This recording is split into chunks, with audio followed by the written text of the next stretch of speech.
Hello everyone, स्वागत है आपका आज के एक और नए महत्वपूर्ण वीडियो में।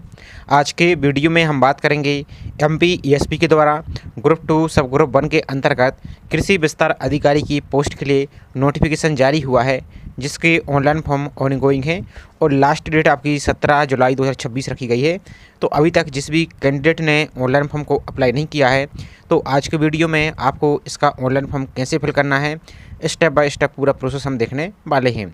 तो चलिए स्टार्ट करते हैं आज के वीडियो को। और इस फॉर्म को आप ऑल इंडिया के कहीं की भी स्टेट के कैंडिडेट हैं तो अप्लाई कर सकते हैं। सिर्फ आपकी कैटेगरी है जो वो आपकी कैटेगरी यूआर रहेगी, वहाँ की आपको रिजर्वेशन नहीं मिलेगा। रिजर्वेशन सिर्फ मध्य प्रदेश के मूलवासियों को ही मिलेगा। तो कैसे आपको इसके ऑनलाइन फॉर्म को अप्लाई करना है, इसका complete step by step process हम देखने वाले हैं। तो और यहाँ पर जिस भी कैंडिडेट ने ऑनलाइन फॉर्म को अप्लाई कर दिया है, तो यदि फॉर्म में किसी प्रकार का कोई मिस्टेक आपका हो गया है तो फॉर्म करेक्शन की विंडो भी आपकी ओपन है, जो कि अब 22 जुलाई तक इसमें आप सुधार कर सकते हैं। तो फॉर्म को आपको सुधार लेना है। अब चलिए एक बार इसके नोटिफिकेशन को हम देख लेते हैं अप्लाई करने से पहले। तो ये हमारा ऑफिशियल नोटिफिकेशन, जो कि यहाँ पर देख सकते हैं। इसकी डेट देख लीजिए, ये रही आपकी एग्जाम की डेट, जो कि आपकी 2 अगस्त से एग्जाम प्रारंभ हो जाएंगे।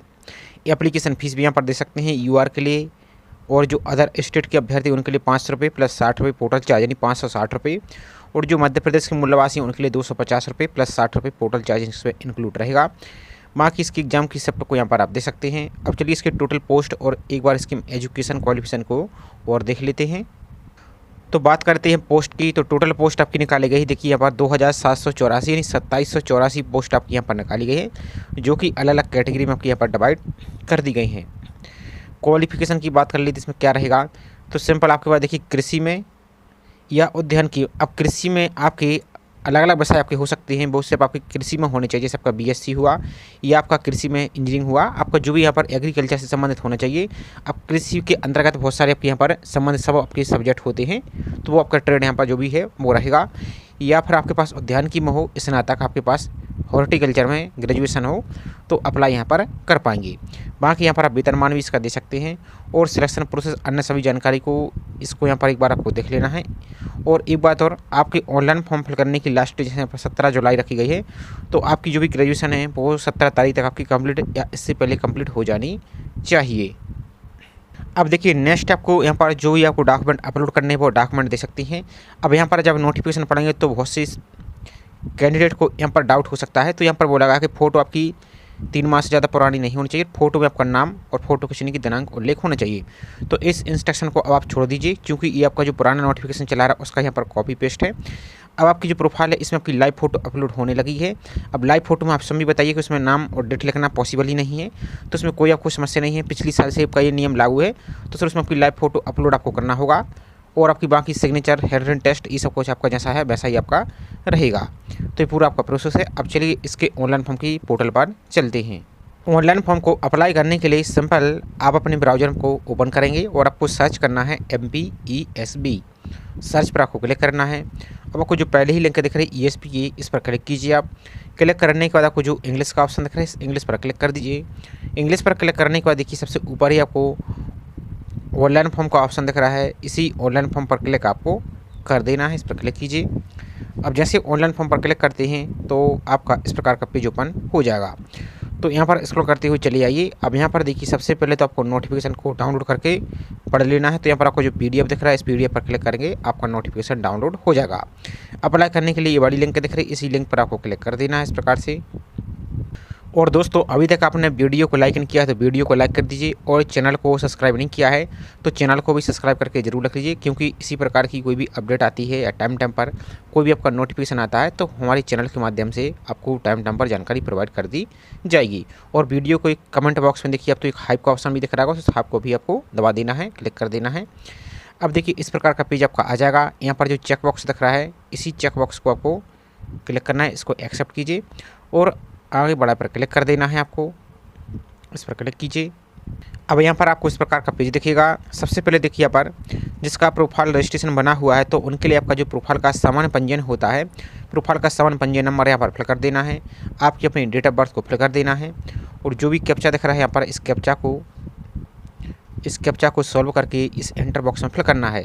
लेकिन यदि आप पहली बार अप्लाई कर रहे हैं, आपने ईएसपी के माध्यम से कोई भी फॉर्म अभी तक फिल नहीं किया है, तो उसके लिए पहले आपको जो प्रोफाइल रजिस्ट्रेशन है, प्रोफाइल का मतलब आप आजकल यही समझ लीजिए, जो आपका ओटीआर चल रहा है, ओटीआर ही समझ लीजिए, तो आपको पहले वो करना होगा। इसके बाद आपको फॉर्म को अप्लाई करना होगा। तो प्रोफाइल रजिस्ट्रेशन कैसे करना है, इसका ऑलरेडी चैनल पर वीडियो अपलोड है, उसको आप देख सकते हैं। उसमें अपनी प्रोफाइल को कंप्लीट करने के बाद, केवाईसी करने के बाद, उसी में अपनी लाइव फोटो, सिग्नेचर, डॉक्यूमेंट सब कुछ आपको अपलोड करना होगा। इसमें आपको फॉर्म अप्लाई यहाँ पर आगे करना होगा। तो यहाँ पर हमारा प्रोफाइल पंजीयन पहले से बना हुआ है, तो हम आपको डायरेक्ट यहाँ पर प्रोफाइल पंजीयन, डेट ऑफ बर्थ फिल करके लॉगिन करके नेक्स्ट प्रोसेस आपको दिखा देते हैं। अब यहाँ पर देखिए आपका इस प्रकार का जैसे लॉगिन करेंगे पेज आपका ओपन हो जाएगा। यहाँ पर कुछ आपको महत्वपूर्ण जानकारी दी गई, इसको एक बार आपको पढ़ लेना है। तो यहाँ पर बोला गया कि जो भी आपकी सिग्नेचर है वो तो लघु का मतलब ऐसा भी नहीं है कि ऐसा आपका सिग्नेचर का बॉक्स है इस प्रकार से आपने छोटा सा कर दिया, दिख ही नहीं रहा। यदि ऐसा कर दिया तो आपका सिग्नेचर रिजेक्ट हो जाएगा, फॉर्म रिजेक्ट हो जाएगा। या आपको कैपिटल लेटर में आपको सिग्नेचर नहीं करना है, आप एक आगे का फर्स्ट लेटर कैपिटल बना दीजिए, बाकी के इस्तेमाल कर सकते हैं, कोई दिक्कत आपको नहीं है। दूसरी बात देखिए, यहाँ पर आपको संशोधन तिथि के पश्चात इसमें फॉर्म में कोई भी संशोधन नहीं कर पाएंगे। इसका देखिए तीसरा है कि जब अपनी प्रोफाइल पंजीयन में ई-केवाईसी कर देते हैं, तो ई-केवाईसी करने के बाद आपको यहाँ पर कभी भी आपको यहाँ पर फिर आपको उसके उस टाइम बाद यहाँ पर देखिए, यहाँ पर परीक्षा तिथि से नियुक्ति तक आपका जब एग्जाम हो जाता है, उस टाइम आपका ज्वाइनिंग तक आपको आधार कार्ड में कोई भी संशोधन नहीं करना है। यदि ऐसा करते हैं तो आपका देखिए फॉर्म को आपको पूरा रिजेक्ट कर दिया जाएगा। इसलिए इस बात का आपको ध्यान रखना है। अब आपको पेज को इस प्रकार से स्क्रॉल करना है, तो आपका जो भी प्रोफाइल पंजीयन बना हुआ है, ओटीआर बना हुआ है, उसमें पूरी जानकारी आ जाएगी। और यहाँ पर आपको आवेदन नोट जनरेट दिखेगा, तो इसका कोई समस्या नहीं है, अभी आपका फॉर्म ही सबमिट नहीं हुआ है। यहाँ पर देखिए आपका फोटो, सिग्नेचर, अन्य सभी जानकारी यहाँ पर आपको शो हो जाएगी। तो एक बार इसको अच्छी तरीके से चेक कर लेना है। आपका आधार कार्ड का ई-केवाईसी की डिटेल यहाँ पर आ जाएगी। यहाँ पर देखिए आपका हैंडरिटन टेस्ट आ जाएगा। अब इसमें भी एक बात ध्यान रखना है, इसमें आपको ना तो आगे पीछे ऊपर नीचे कहीं भी आपका लाइन कटनी नहीं चाहिए। यदि ऐसी कट जाती है तो आपका फॉर्म को रिजेक्ट कर दिया जाएगा, आप बाद में एडमिट कार्ड आपका जारी नहीं होगा। तो इसलिए ये भी ऐसा कोई मिस्टेक है तो प्रोफाइल पंजीयन को सुधार लीजिए, अपने डॉक्यूमेंट को इन सभी को अपलोड कर लीजिए। खासकर आपके फॉर्म में या प्रोफाइल में नाम में कोई मिस्टेक है, एड्रेस में कोई मिस्टेक है, उसको भी आप सुधार सकते हैं। अब कैसे सुधारना है, तो इसका ऑलरेडी चैनल पर हमने वीडियो प्रोवाइड किया है। प्रोफाइल पंजीयन सुधारने का लिंक आपको डिस्क्रिप्शन में मिल जाएगी, तो उसको आप दे सकते हैं। लेकिन गलती आपको नहीं करनी है, आपका सब कुछ सही है, तो आपको जो आगे बढ़ाए का ऑप्शन है इसी पर क्लिक आपको कर देना है। अब जैसे आप आगे बढ़ाए पर क्लिक करते हैं, इस प्रकार का पेज आ जाएगा। पेज को स्क्रॉल करते हुए चले आना है और पॉइंट नंबर 31 पर आइए। तो यहाँ पर देखिए पात्रता की श्रेणी सिलेक्ट करनी है। अब यदि संविदा कर्मी है तो उसको टिक करेंगे, भूतपूर्व सैनिक है तो उसको टिक करेंगे, और इनमें से कुछ नहीं है तो बिना वर्ग दिख रहा है, इस पर क्लिक आपको कर देना है। इसके बाद देखिए नेक्स्ट है मध्य प्रदेश के स्थायी निवासियों के लिए आयु सीमा में छूट संबंधी अन्य जानकारी। तो यदि आप भूतपूर्व सैनिक हैं तो की गई सेवा की नियुक्ति की तिथि यहाँ पर अवधि फिल करेंगे यहाँ पर, और यदि नहीं है तो नो पर आपका क्लिक ऑटोमेटिक रहेगा, आपका क्लोज ही रहेगा। इसका देखिए नेक्स्ट है कि आप शासकीय कर्तव्य पर हैं और इसके कारण आयु में छूट लेना चाहते हैं, तो आप सेवारत हैं यहाँ पर जो गवर्नमेंट में जॉब करते हैं, तो यहाँ पर एस करेंगे, और यदि नहीं करते तो नो पर आपको क्लिक करना है। इसका देखिए नेक्स्ट है कि आप 1963 के बाद राष्ट्रीय छात्र सेना में जो पूर्णकालिक कैडेट अनुदेशक के रूप में भर्ती किए गए हैं, यदि किए गए हैं तो एस करेंगे। अब की गई सेवा की अवधि जो आपको फिल करना है, कितने माह आपने की है, और यदि नहीं किए गए तो नो पर आपको क्लिक कर देना है। अब नेक्स्ट है आपका देखिए कि आप मध्य प्रदेश शासन के अधीन छटनी सौदा कर्मचारी हैं, अब यदि हैं तो हाँ करेंगे। अब आपको की गई सेवा की अवधि कितने माह आपने सेवा की है, तो यहाँ पर फिल करेंगे।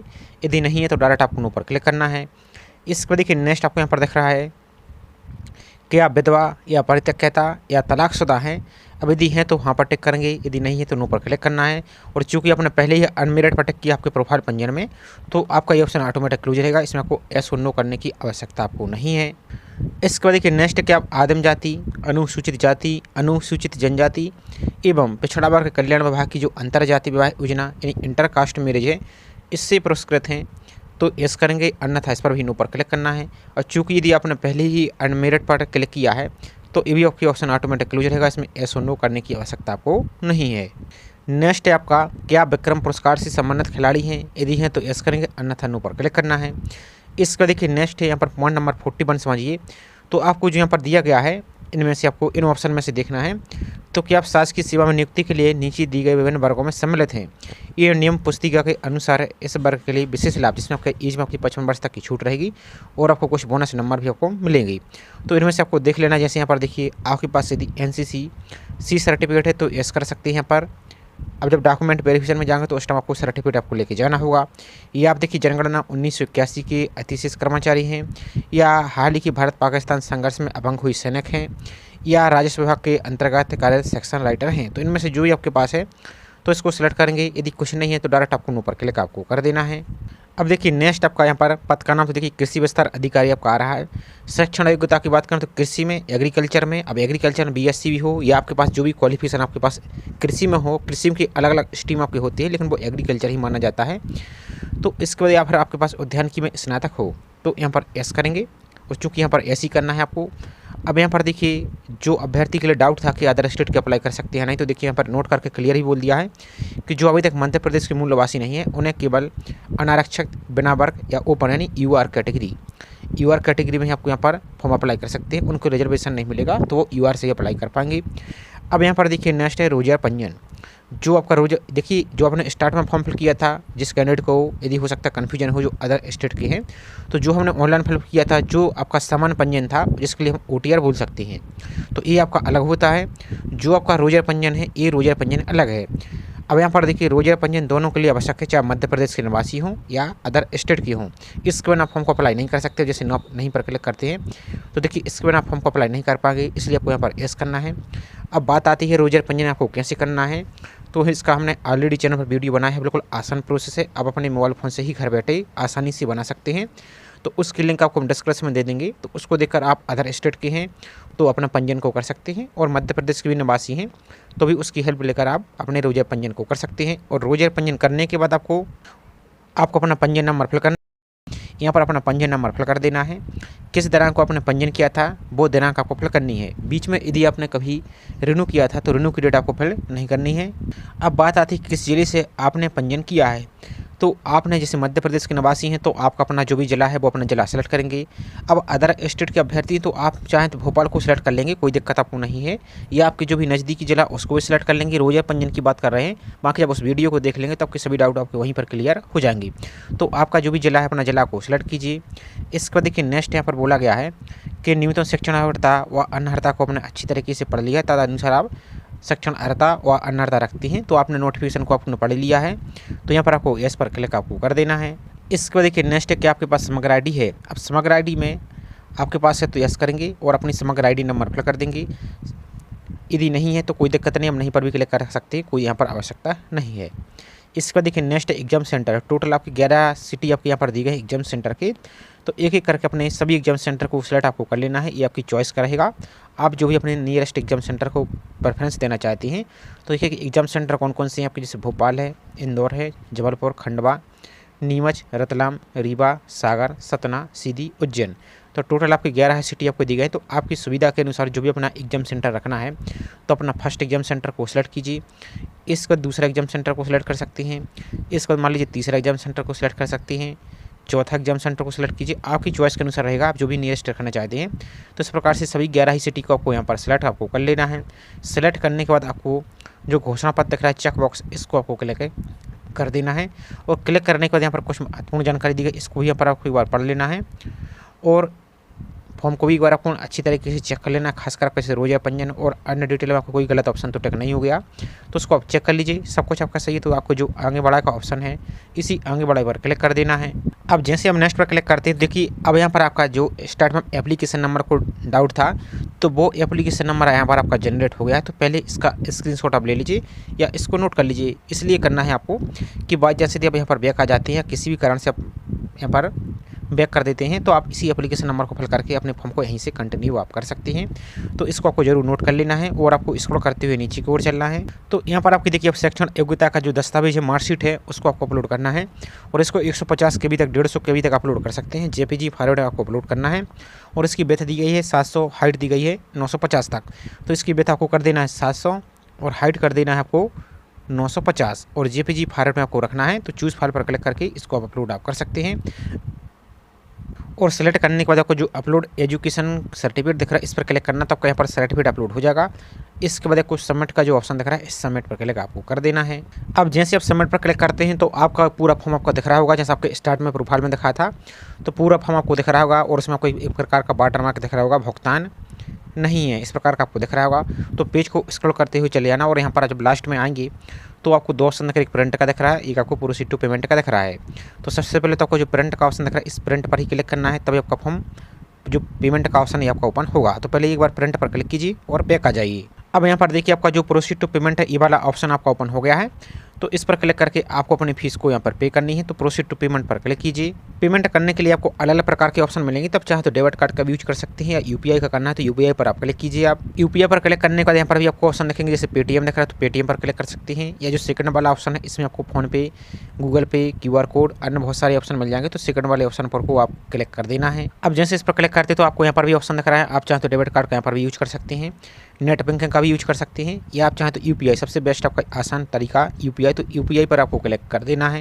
यूपीआई पर क्लिक करने के बाद आपको दो ऑप्शन दिख रहा है, एक आपका ऐप्स का दिख रहा है, तो आपके इसी मोबाइल फ़ोन में जिससे आप फॉर्म फिल कर रहे हैं तो इसको क्लिक करके यहाँ पर अपना फ़ोनपे, गूगल पे से पे कर सकते हैं। लेकिन इसमें एक समस्या क्या आ जाती है, क्या हो सकता है जब तक आप पेमेंट कर रहे हो तो आपका पेज रिफ्रेश हो जाए कि पेमेंट फेल हो जाए। तो दूसरा तरीका सबसे बेस्ट यही है कि क्यूआर कोड वाले को सिलेक्ट कीजिए, इस सेलेक्ट क्यूआर कोड पर क्लिक कीजिए आप। तो यहाँ पर देखिए आपको क्यूआर कोड दिखेगा, सो क्यूआर कोड पर क्लिक करते ही आपको एक क्यूआर कोड यहाँ पर ओपन हो जाएगा। इस क्यूआर कोड को आप किसी दूसरे फ़ोन से जिसमें गूगल पे, फ़ोनपे डाउनलोड है उससे स्कैन करके पे कीजिए। और पे करते टाइम आपको ये वाला पेज को आपको बैक नहीं करना है, ना ही रिफ्रेश करना, कुछ नहीं करना, कुछ सेकंड आपको इसी पेज पर बने रहना है। तो ऑटोमेटिक आपके जो ईएसपी का पेज है उस पर आपको पहुंचा दिया जाएगा, आपकी पेमेंट सक्सेस हो जाएगी। उसके बाद अपना फॉर्म का प्रिंट आप ले सकते हैं। और पेमेंट होने के बाद आपको ध्यान दीजिए, आपको इस प्रकार का पूरा पेमेंट आपका फॉर्म दिखेगा, भुगतान है दिखेगा, फोटो और सिग्नेचर के नीचे आपको वहाँ पर क्यूआर कोड दिखेगा, ट्रांजेक्शन नंबर दिखेगा, ट्रांजेक्शन डेट दिखेगी, किस डेट को आपने पेमेंट किया है, कितने बजे किया है। तो इस प्रकार का रहेगा। तो अपने फॉर्म का प्रिंट आप ले सकते हैं। अब बात आती है, यदि आपने पेमेंट नहीं कर पाए हैं तो आपने एप्लीकेशन नंबर तो नोट कर लिया होगा, या यदि आपने पेमेंट कर दिया, फॉर्म को चेक करना चाहते हैं और फिर चेक आपको जरूर कर लेना है।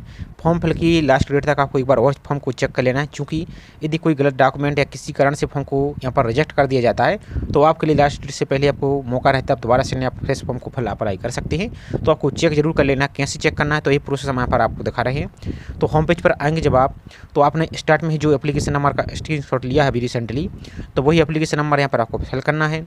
आपकी जो भी डेट ऑफ बर्थ है वो डेट ऑफ बर्थ यहाँ पर फिल कीजिए। यहाँ पर रहा प्रोफाइल का पासवर्ड। अब प्रोफाइल का पासवर्ड यदि आपको याद है तो अच्छी बात नहीं है, तो कोई दिक्कत नहीं। यहाँ पर स्क्रॉल करते हुए नीचे को आएंगे तो यहाँ पर देखिए कोई ऑप्शन दिख रहा है यहाँ पर फॉरगेट प्रोफाइल पासवर्ड। इस लिंक पर क्लिक करके आप अपना प्रोफाइल पंजीयन नंबर जो अपने स्टार्ट में फॉर्म अप्लाई करते नाम फिल किया था वही फिल करेंगे, और अपना रजिस्टर मोबाइल नंबर फिल करेंगे और सबमिट पर क्लिक करेंगे। तो आपके रजिस्टर मोबाइल नंबर पर एक पासवर्ड आएगा, वही पासवर्ड आपको यहाँ पर इस वाले ऑप्शन में आपको फिल करना है और कैप्चा फिल करके आगे बढ़ा पर क्लिक करेंगे। अब आगे बढ़ा पर क्लिक करते हैं आप, तो यदि जिसने पेमेंट नहीं किया तो आपको पेमेंट करने का ऑप्शन दिखेगा, प्रिंट पर क्लिक करेंगे, प्रोसीड वी पर क्लिक करेंगे। लेकिन जिसने पेमेंट कर दिया है तो उनके लिए आपको प्रिंट का ऑप्शन दिखेगा, तो आप अपना फॉर्म का प्रिंट ले सकते हैं। अब यदि प्रिंट लेने में खासकर यदि मोबाइल यूज कर रहे हैं तो हो सकता है क्रोम ब्राउजर से आपका प्रिंट ना हो, तो उसके लिए आप क्या करेंगे, आप गूगल प्ले स्टोर में जाकर फायरफॉक्स ब्राउज़र को डाउनलोड कर लेंगे और उससे अपने इसी प्रोसेस के माध्यम से प्रिंट लेंगे तो आपका प्रिंट आसानी से आ जाएगा। उसका हार्ड कॉपी जरूर निकाल लेना और पीडीएफ सेव करके जरूर रख लीजिए। तो यहाँ तक तो आप अपने पेमेंट कर सकते हैं, फॉर्म का स्टेटस चेक कर सकते हैं। लेकिन यदि आपने पेमेंट नहीं कर पाए हैं और आप एप्लीकेशन नंबर नोट भी नहीं कर पाए हैं तो एप्लीकेशन नंबर को कैसे फाइंड करेंगे, तो साइड में एक ऑप्शन और आपको यहाँ पर दिख रहा है, इस पर आप क्लिक करेंगे इस प्रकार से। तो दोबारा से वही अपना प्रोफाइल पंजीयन नंबर फिल करना है जो अपने स्टार्ट में फिल किया था, आपका डेट ऑफ बर्थ फिल करना है, प्रोफाइल पासवर्ड फिल करना है। प्रोफाइल पासवर्ड कौन सा जो अभी आपने फॉरगेट किया वही वाला, कैप्चा फिल करेंगे और आगे बढ़ा पर क्लिक करेंगे तो आपने जो फॉर्म फिल किया उसका एप्लीकेशन नंबर आपको मिल जाएगा। वही एप्लीकेशन नंबर को आपको नोट करके इस वाले सेक्शन में आपको फिल करके आप अपने फॉर्म को यहाँ से कंटिन्यू कर सकते हैं। बाकी जिस भी अभ्यर्थी ने फॉर्म को फिल कर दिया, यदि कोई जानकारी आप संशोधित करना चाहते हैं तो इस लिंक के माध्यम से अपने फॉर्म को आप एडिट भी कर सकते हैं। बाकी अप्लाई करने में किसी प्रकार कोई समस्या आ रही है, पेमेंट आपका फेल हो रहा है या कुछ भी समस्या आ रही है तो यहाँ पर लास्ट में आएंगे पेज के, तो यहाँ पर देखिए स्क्रॉल करते हुए तो यहाँ पर देखिए एमपी ऑनलाइन के हेल्पलाइन नंबर आपको दिख रहा है, इन पर आप कॉन्टैक्ट कर सकते हैं, अपनी समस्या को आप बता सकते हैं। तो पूरी प्रोसेस थी। आई होप जानकारी आपको पसंद आई होगी।